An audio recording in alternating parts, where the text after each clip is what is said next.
Rusiya Xarici İşlər Naziri Lavrov tərəflərə bir sənəd təqdim etdi.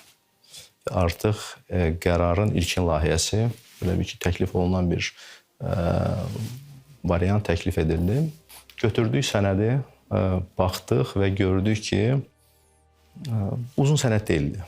Cəmi bir neçə maddədən ibarət, onu 9-dan 10-a keçən saat 00-dan etibarən bütün deməli hərbi əməliyyatların dayandırılması, təmas xəttinin şərq istiqamətində Rusiya sülh məramlı qüvvələri ilə Azərbaycan ordusu dayanır.